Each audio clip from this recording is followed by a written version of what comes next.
Okay, here we go for our our third video, our last video. Alrighty, so symbiosis. Symbiosis, you're going to write the definition right here, is a type of close and long-term biological interaction between two different species. And I'm so sad I cannot be with y'all in person to teach you this, because this is one of my favorite lessons, because I relate this to who you should date in life. So listen carefully. Miss Corbin's going to give you very important wisdom. Okay, here we go. Commensalism, or commensalistic relationship, or I'm sorry, there's three types of symbiosis. There's commensalism, parasitism, and mutualism. Okay, as you can see, commensalism, and these are the faces I'm talking about. One person is kind of just blah. They're not necessarily happy, but they're not sad. But then the other, I should say, organism. One organism is blah. The other organism is happy. Okay. Parasitic relationship.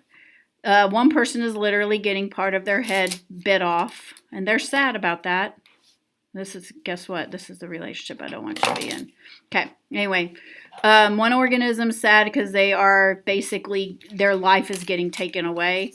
And then the other organism is happy.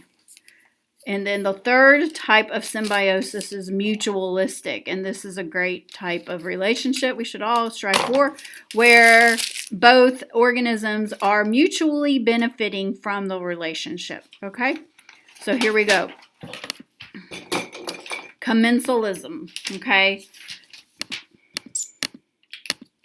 Oops. Sorry, I didn't mean to do that. All right. It's a type of symbiosis occurring between individuals of two different species. So, two different species. One obtains food or other benefits from the other without harming or benefiting that other organism. Okay, so commensalism is, well, let me give you all an example. Okay, so for example, remora and zebra shark. The remora attaches itself to the shark and rides along, saving its energy. So the shark isn't necessarily harmed in that relationship, but it doesn't necessarily benefit by that relationship. So, but the remora, they're the happy face because they are benefiting. They're not having to exert all their energy. They're letting the zebra shark do that for them. So the zebra shark has the blah, whatever face. Remora is happy. Okay. Cattle, egrets, and cattle. All right, this is a cool one we can definitely relate to here in Texas. So the egret, this is the bird that basically hangs out on top of the cattle, and when the cattle moves around, insects get stirred up, and then the egret's able to eat. So the egret is the happy face because it's getting its energy because of the actions of the cattle. The cattle isn't hurt. In fact, the cattle can benefit a little bit because it's, the egret's eating the insects and the cattle won't get bit or whatever. But, yeah. All right. And then epiphytes are plants that grow on woody plants. They get nutrients from the air. So they only use the plant for support and access to the sun. So they're not hurting the plants, but they're not necessarily benefiting them. They're just using the woody plants for support. All right. So those are some great examples. You can choose one of those three to describe here, or you can find your own. There's a whole bunch. All right. So commensalism in real life. Sometimes when you're in a relationship, you do have to give to help the person you love, and maybe you don't benefit, but you're not getting harmed either. Okay, so maybe when your friend needs some food, you bring them some food because you have extra food. Hey, that's good. That's nice. You weren't hurt, and now they're benefiting. Or someone is sad, and you give them a hug when there's not a pandemic going on.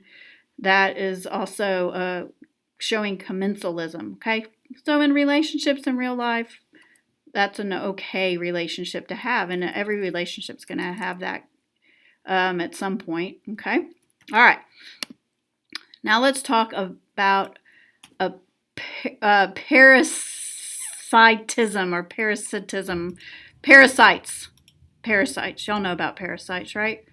Okay. This is the relationship Ms. Corbin's going to warn you about. All right. So parasitism is a type of symbiosis occurring between two species, two organisms. Okay. What you're going to describe is that one organism is harmful to the other, but it might not kill it. It just harms it. Okay. And the organism being harmed is called the host. So, yeah. What faces are used? Well, one happy face, and then a very sad half of a face because they're getting the life sucked out of them for the other face.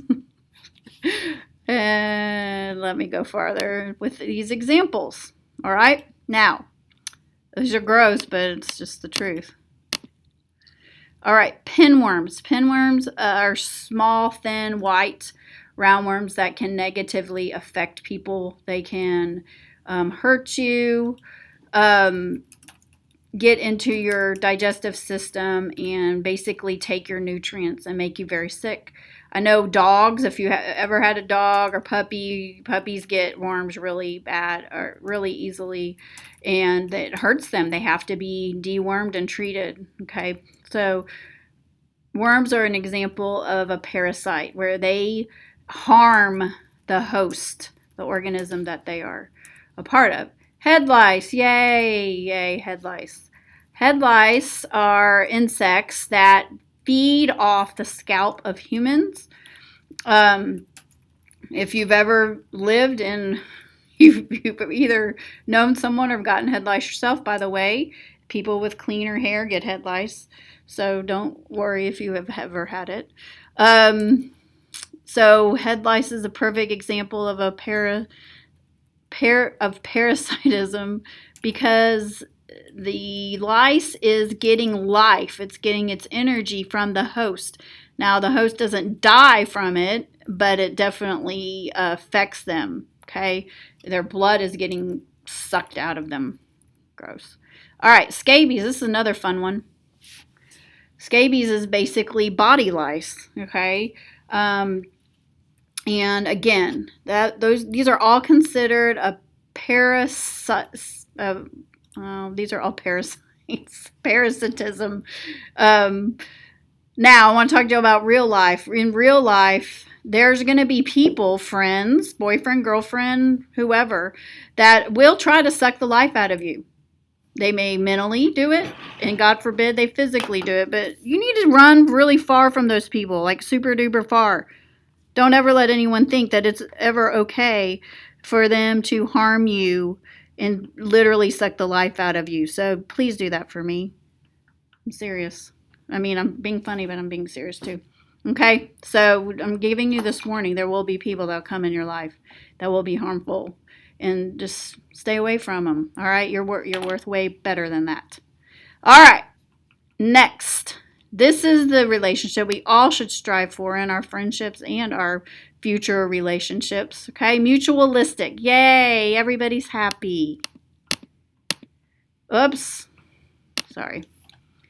Mutualism is a type of symbiosis between two organisms, as you know, and both organisms benefit the other. And what faces do you use? Two smiley faces. Easy breezy. Okay? And this is pretty cool. I love that in nature, all this happens just naturally. So cool. All right. So we've got a certain type of bird, oxpeckers and zebras or rhinos. These are birds that live on these animals, and they eat all the bugs and parasites that try to feed off the zebras or rhinos. Okay, so that is a mutualistic relationship. The oxpeckers are getting their energy, And then they are protecting the zebras and rhinos, and they are taking away something that would harm them. All right, perfect example. Another perfect example of mutualism is bees get their food, and then plants are pollinated. All right, so the bees get energy, and then they also help plants reproduce.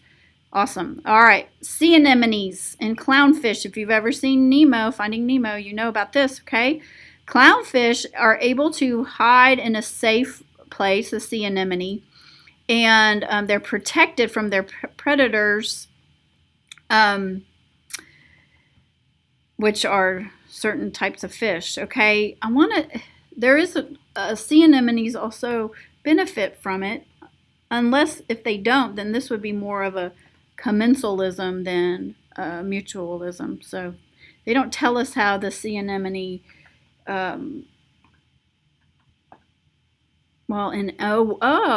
clownfish have a safe place to live, and anemones are protected from the predators. Forgive me, guys, I didn't read that right.